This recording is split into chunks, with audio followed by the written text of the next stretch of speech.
Praise lord. దేవుని పరిశుద్ధమైన నామమునకు మహిమ కలుగునుగాక. ప్రభువు నామమున మీ అందరికీ హృదయపూర్వక వందనాలు. ఈ ఉదయకాలము దేవుని వాక్యాన్ని విందాం. యోబు గ్రంథము 29వ అధ్యాయము 14వ వచనము. నేను నీతిని వస్త్రముగా ధరించుకొని ఉంటిని గనుక అది నన్ను ధరించెను. నా న్యాయ ప్రవర్తన నాకు వస్త్రమును పాగాయు ఆయను. ప్రియమైన వర్లరా, ఇక్కడ భక్తుడైన యోబు మరి నీతిని వస్త్రముగా ధరించుకున్నాను అని సెలవిస్తున్నాడు. అంతేకాకుండా ఆ నీతే నన్ను ధరించెను. నిజమేనండి. మరి భక్తుడైన యోబు మరి నీతిమంతుడిగా జీవించి ఉన్నాడు.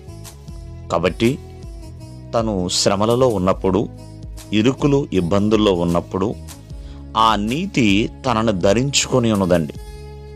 ఇక్కడ చాలా ప్రాముఖ్యమైన విషయాన్ని తను తెలియజేస్తున్నాడు. తను నీతిని వస్త్రముగా ధరించుకున్నాడు కనుక అది కూడా తనని ధరించిందండి. అంటే తను శ్రమదినములో, కష్టంలో, వ్యాధులలో, బాధల్లో ఉన్నప్పుడు అన్నీ తనని విడిచిపెట్టి వెళ్ళిపోయినాయి. కానీ ఆ నీతి మాత్రము తనని విడిచిపెట్టి వెళ్ళలేదండి. ఆ న్యాయ ప్రవర్తన తనని విడిచిపెట్టి వెళ్ళలేదండి. అవి వస్త్రాలుగా పాగాయగా ఉన్నాయి కాబట్టి తలకి పాగాగా ఉన్నది. మరి శరీరానికి వస్త్రముగా ధరించబడి ఉన్నది కాబట్టి సాతానుడు ఏమీ చేయలేకపోయాడు.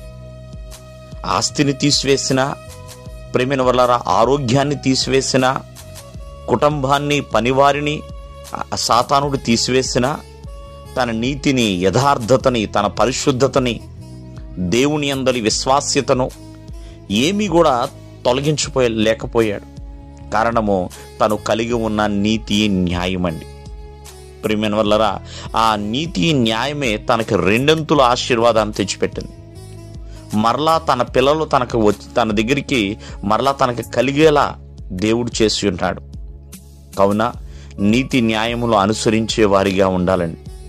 నీతి న్యాయమైన ప్రవర్తన ఎప్పుడు కూడా మన తలకి కిరీటమే. అందుకనే నీతి అనే మైమరువుని ధరించుకునే వారిగా ఉండాలి. అది ఎల్లప్పుడూ కూడా నిలబెడుతుంది. యోబుని అలాగే నిలబెట్టిందండి. దేవుని ఎదుట గొప్ప సాక్షిగా నిలబెట్టింది. దేవుని ఎదుట రెండంతుల ఆశీర్వాదములు పొందుకునే వ్యక్తిగా నిలబెట్టింది. అంతేకాకుండా తన స్నేహితులు, తన బంధువులు ఎదుట ప్రేమైన వల్ల ఒక ఉన్నతమైన స్థాయిలో నిలబెట్టింది. ఎవరైతే విడిచిపెట్టి వెళ్ళి ఉన్నారో మరలా వారు యోబు దగ్గరికి వచ్చేలా చేసింది. కావున నీతి న్యాయమును అనుసరించి ఎల్లప్పుడూ కూడా దేవునిలో జీవిద్దాం. దేవుడు మిమ్మల్ని ఆశీర్వదించునుగాక. ఆమేన్.